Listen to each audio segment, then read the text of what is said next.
여러분, 제가 요즘 여러분을 보고 있으면 정말 대단하다 이런 생각이 드는데요.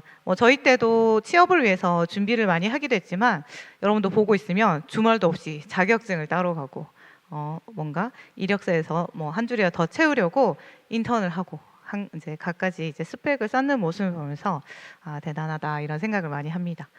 그렇게 열심히 일하는 이유는 우리가 이제 뭐 취업할 때 기업에서 요구하는 그 자격 조건을 갖추어야 뭐 지원이라도 가능하기 때문이겠죠. 그래서 저도 이제 대학원 진학하려고 할 때 그 자격 조건 중에 토플 시험이 있었습니다. 그래서 최소 그 점수를 맞추기 위해서 거의 맥북 값을 들여서 여러 번 토플 시험을 치고 근근히 이제 애를 먹으면서 점수를 통과했던 기억이 있습니다. 그래서 그 자격 요건을 맞추어야 그 학교에 제가 이제 원하는 학교에 넣을 수 있기 때문이었는데요. 근데 이제 이러한 자격들에 대한 생각이 뭐 단순히 취업이나 학교뿐만 아니라 뭐 요즘에 결혼, 뭐 연애, 그리고 뭐 인간관계에서도 그런 생각을 많이 하는 것 같습니다. 내가 이 정도는 갖춰야 만날 자격이 있지 않을까? 뭐 이런 생각을 하기도 합니다. 그런데 좀 안타깝게도 이런 자격에 대한 중심의 그런 생각이 우리 신앙생활에도 영향을 미칠 때가 있는데요. 말하자면 뭐 내가 이 정도는 이렇게는 살아야, 뭐 회개해야, 아니면 신앙생활을 이 정도는 좀 반드시 해내야 하나님 옆에 나아갈 자격이 생기지 않을까 이런 생각을 할 때도 있습니다. 그래서 어쩔 때는 뭐 성도님들께 교사 이런 거 요청드리면 정말로 이제 제가 자격이 안 돼서라고 이제 이야기할 때도 많으십니다. 이렇게 우리도 모르는 사이에 하나님 앞에서 또 이제 우리가 자격에 대해서 고민하고 좀 혼자 판단하고 있는 것 같습니다. 하지만 오늘 본문은 우리가 무언가를 증명하고 자격을 갖추어야 하나님께 나아가는 것이 아니라고 이야기하고 있습니다. 그래서 오늘 말씀을 통해서 뭔가 내 자격에 내가 좀 갇혀 있었던 시선이나 생각들이 있다면 좀 우리 삶의 자리로 먼저 찾아오신 그 예수님을 좀 깊이 다시 한번 생각해 보는 시간이 되었으면 합니다. 여러분, 지난 시간에도 계속 살펴보았듯이 이 갈릴리는 작지만 인구 밀도가 매우 높은 지역이었습니다. 그래서 그리고 이제 예루살렘에서 볼 때는 정통 유대인들이 볼 때는 이방의 갈릴리라고 불리면서 멸시받던 변두리였죠. 왜냐하면 이제 오랫동안 이방 나라들의 침략도 받았고 그리고 무역로에 위치하고 있어서 그런 지리적 특성 때문에 다른 나라에서 많은 사람들이 와서 섞여 살았다고 했습니다. 그 말은 하나님이 아닌 이제 우상들도 이제 다른 나라의 그 가짜 신들도 거짓 신들도 함께 들어와 있었다는 것이죠. 그래서 뭔가 순수 혈통과 신앙을 지키려던 이 남쪽 유대 사람들에게는 예루살렘에 있는 거기서 사람들이 볼 때는 뭔가 섞인 땅이라는 그런 취급을 받았던 곳입니다.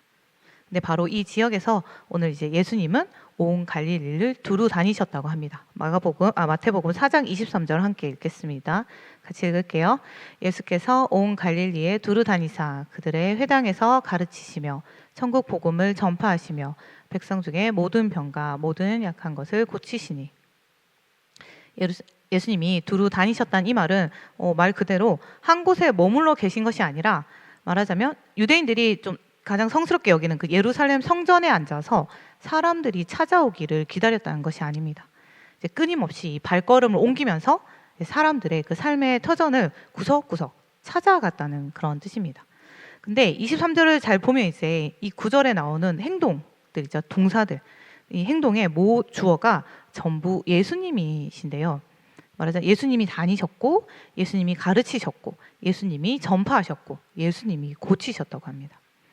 그러니까 사역의 시작부터 끝까지 예수님이 이렇게 직접 주도적으로 움직이셨다는 건데요.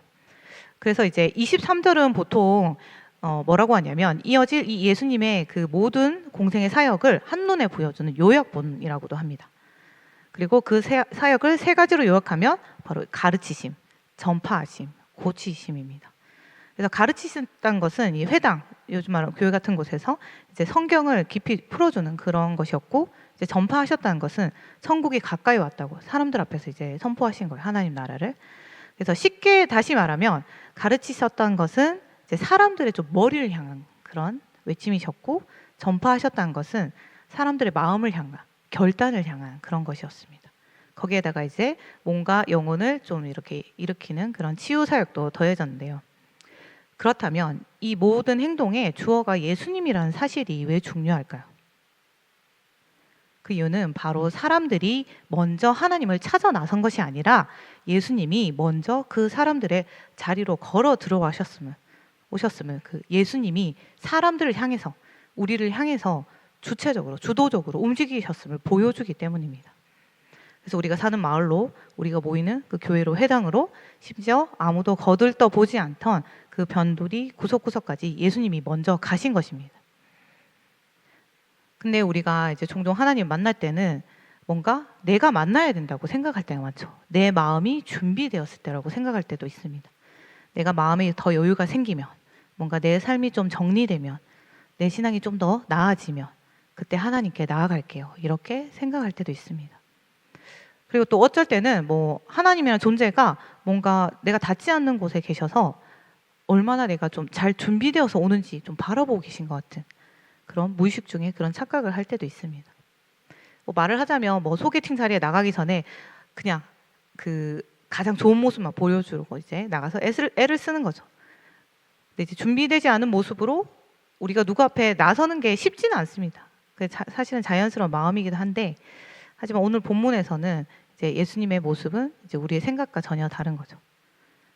말하자면 예수님은 결코 저 멀리서 우리가 다 준비하고 찾아오기만을 기다리는 분이 아니라는 것입니다. 예수님은 사람들이 눈길조차 주지 않던 그 땅으로 쉬지 않고 이 발걸음을 옮기시면서 먼저 찾아오셨습니다. 그래서 여러분이 만약에 지금 뭔가 내가 신앙적으로 믿음 안에서 변두리라고 느끼는 자리에 있다면, 뭐 예를 들자면 오랜만에 뭐 예배를 드리러 왔든, 기도가 막힌 지 오래됐든, 아니면 스스로 좀 부족하다고 느끼든, 바로 그 자리가 예수님이 먼저 이미 걸어 들어와 계신 자리라는 사실을 기억하시기 바랍니다. 이제 예수님이 직접 걸어 다니시면서 이 말씀을 나누고 치유가 일어나자 이제 예수님에 대한 소문이 퍼져 나갔습니다. 24절 함께 읽겠습니다. 같이 읽을게요. 그의 소문이 온 수리아에 퍼진지라 사람들이 모든 앓는 자 곧 각종 병에 걸려서 고통당하는 자, 귀신 들린 자, 간질하는 자, 중풍 병자들을 데려오니 그들을 고치시더라. 여러분 여기 보면 소문이 온 수리아에 퍼졌다고 합니다. 온 수리아. 이는 이거 수리아란 것은 이 갈릴리보다 훨씬 넓은 범위였어요. 그 수리아가 정확히 어디를 가리키냐, 뭐 학자들 사이에는 의견이 갈립니다. 구약 시대 볼 때는 갈릴리 북쪽과 뭔가 북동쪽 그 지역을 가리킨다는 이야기도 있고요. 아니면 당시 로마 제국이 다스리던 행정구역으로 보면서 수리아는 어떻게 보면 이스라엘 전체를 덮고 남을 만큼 아주 넓은 지역으로 보기도 합니다. 말하자면 그 갈릴리가 뭐 작은 동네나 뭐 시 정도라면 수리아는 그 일대 전체를 아우르는 거대한 도나 광역시 같은 것이랍니다. 그래서 근데 이제 어느 쪽이든 뭐 어떤 게 맞든 중요한 것은 그 예수님에 대한 소문이 그냥 동네 수준을 넘어섰다는 거예요. 그래서 훨씬 더 넓은 지역으로 전체적으로 다 퍼졌다는 것입니다. 그렇게 소문이 퍼지자 이제 수많은 사람들이 예수님을 앞에 몰려들기 시작합니다. 그래서 24절을 보면 그 예수님을 찾아온 사람들의 모습이 구체적으로 또 나열을 하고 있어요. 각종 병에 걸린 자, 고통당한 사람, 귀신 들린 사람, 뭐 간질 앓는 사람, 중풍 병자들까지.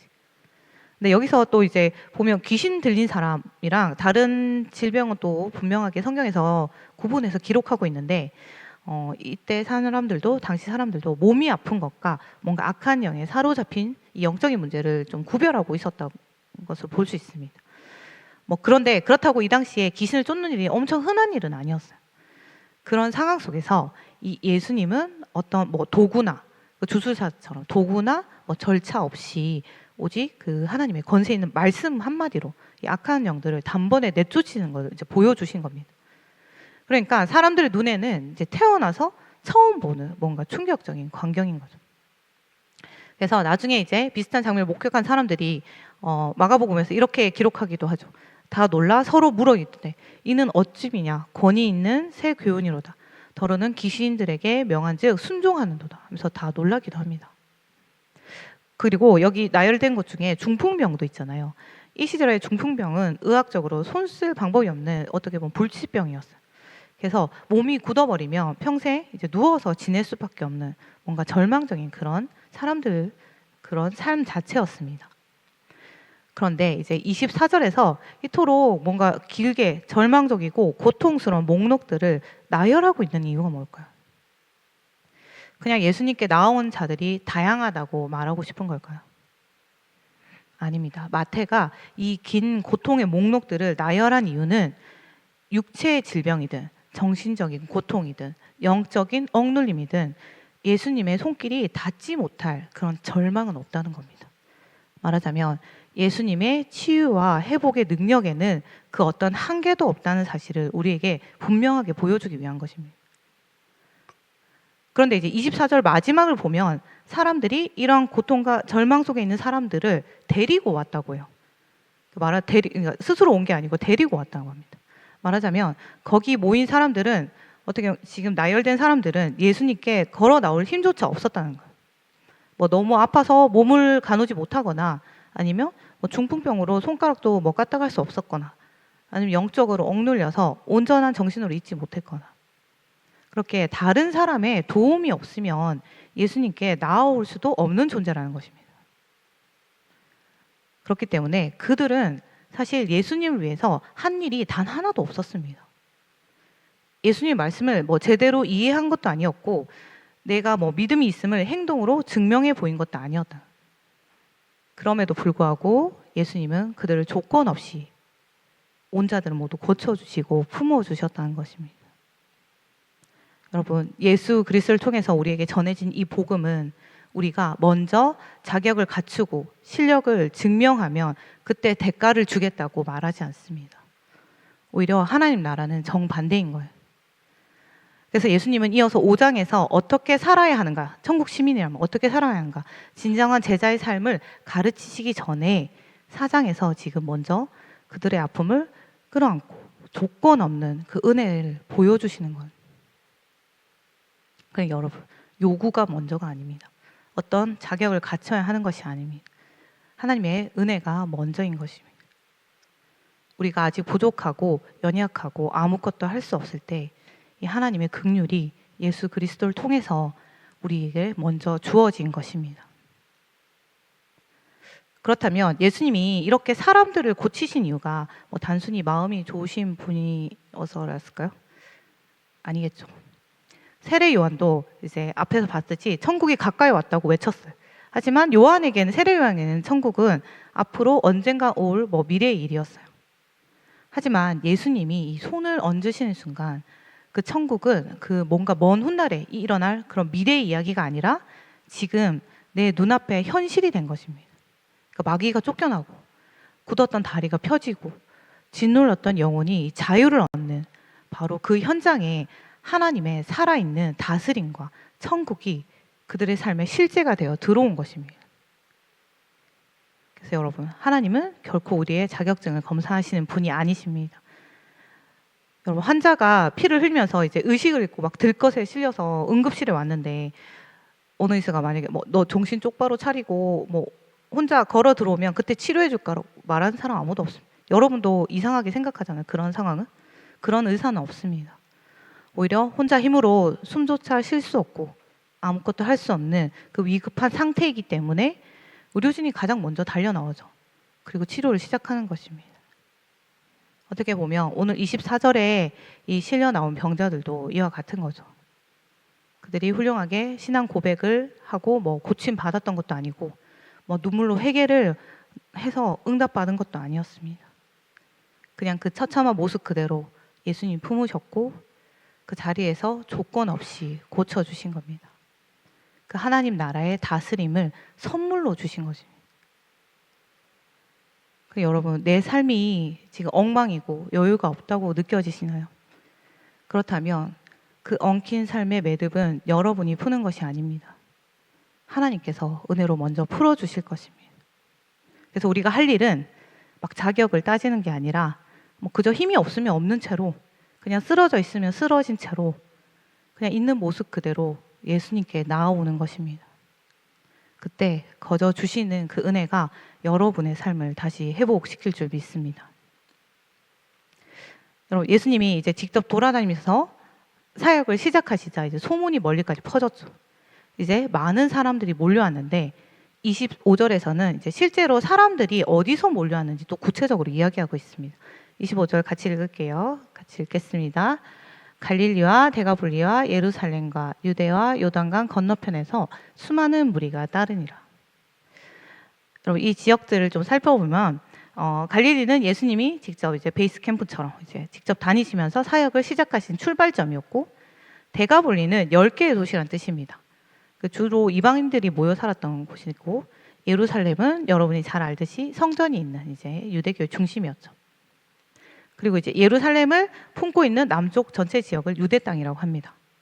그리고 마지막으로 요단강 동쪽은 이제 자리 잡은 그 동쪽은 또 다른 유대인들이 자리 잡은 그런 터전인데요. 그래서 지도를 뭐 펼쳐놓고 보면 남과 북, 그리고 강 안쪽 요단강이 있으면 안쪽과 바깥쪽, 그리고 이제 심지어 유대인 동네와 이방인 동네까지 사실은 지금 사람들이 어디서 몰려왔냐면 이스라엘과 그 주변 모든 곳을 다 이제 모든 곳에서 다 이제 사람들이 예수님께 몰려온 것입니다. 그렇다면 마태는 또 왜 굳이 많은 사람들이 어디에서 몰려왔는지 하나하나 이야기하고 있을까요? 그 이유는 앞서 말한 것처럼 이제 온 갈릴리, 모든 병, 온 수리아라는 이런 표현들처럼 이 예수님의 은혜와 구원은 어느 한 사람이나 어떤 특정 지역에만 갇히지 않고 모든 곳, 모든 사람에게 열려 있다는 것을 보여주기 위한 것입니다. 그래서 예수님의 은혜와 그 긍휼 앞에서는 그 어떤 차별도 예외도 없다는 것을 보여주는 것입니다. 여러분 사실 사방에서 이토록 많은 사람들이 무리로 몰려왔다는 건 되게 놀라운 거예요. 왜냐하면 그 당시에 무슨 스마트폰이 있어서 직접 그 장면을 본 것도 아니고 서로 연락을 막 그렇게 빨리 주고받은 것도 아니고, 그렇다고 교통수단이 좋아서 하루 만에 그 먼 지역에서 올 수 있었던 그런 시절도 아니었습니다. 그럼에도 불구하고 이 많은 사람들은 왜 그 먼 길을 달려서 예수님께 찾아왔을까요? 분명 무언가 그 간절함이 있었기에 가능했겠죠. 도대체 무엇에 대한 간절함이었을까요? 예수님의 가르침이 너무 궁금해서, 너무 듣고 싶어서 왔을까요? 아니면 뭐 진심으로 하나님을 믿고 삶을 바치고 싶었을까요? 아니었습니다. 그들이 예수님께로 몰려온 이유는 소문 때문이에요. 소문. 저 사람에게 가면 아무도 못 고치는 그 불치병도 다 낫는다더라 하는 그 소문 하나 때문이었습니다. 25절을 보면 이 사람들이 예수님을 쫓았다고요. 따랐다는 말이거든요.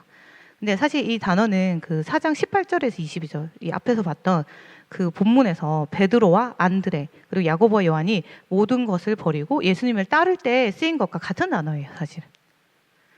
근데 쓰인 단어만 같았을 뿐이지 그들의 마음의 동기는 전혀 달랐던 것입니다. 제자들은 그물과 배 그리고 심지어 가족까지 뒤로 한 채 예수님께 자기 인생 전체를 걸고 따랐던 거죠. 하지만 오늘 여기서 말하는 이 본문의 수많은 그 무리는 예수님을 위해서 자기의 삶의 터전, 집, 일터, 편안한 일상을 포기할 생각은 전혀 없었습니다. 그저 내 당장의 필요를 채우거나 이 신기한 기적을 구경하기 위해서 잠시 모여든 그 관객과 같았던 거예요. 그래서 이제 마태복음을 계속 읽다 보면 이 무리의 모습이 더 드러나게 됩니다. 이게 나중에 보면 이들은 예수님을 대놓고 공격하는 좀 종교 지도자랑은 건 또 달랐어요. 그리고 인생을 바친 제자들과도 달랐고 좀 그 사이 애매한 중간에 있는 자들이었는데요. 말하자면 예수님이 떡을 주실 때는 막 열광하면서 호산나라고 외칩니다. 왕이 오셨다고 외칩니다. 하지만 예수님이 힘없이 잡히시자 언제 그랬냐는 듯이 저 사람을 십자가에 못 박으라고 소리친 자들입니다. 결국 이 무리는 예수님을 사랑한 것이 아니라 내 필요에 맞게 예수님을 이용하다가 기대가 꺾이자마자 등을 돌린 사람들이었어요. 그래서 실제로 예수님은 이제 그 뒤에서 나오는 산상수훈의 끝에서 이 무리들의 모습을 보시면서 이제 가슴 아프게 이야기하시는데요. 마태복음 7장 22절에서 23절 한번 같이 읽을게요. 같이 읽겠습니다. 그날에 많은 사람이 나더러 이르되 주여 주여 우리가 주의 이름으로 선지자 노릇하며 주의 이름으로 귀신을 쫓아내며 주의 이름으로 많은 권능을 행하지 아니하였나이까 하리니 그때 내가 그들에게 밝히 말하되 내가 너희를 도무지 알지 못하니 불법을 행하는 자들아 내게서 떠나가라 하리라.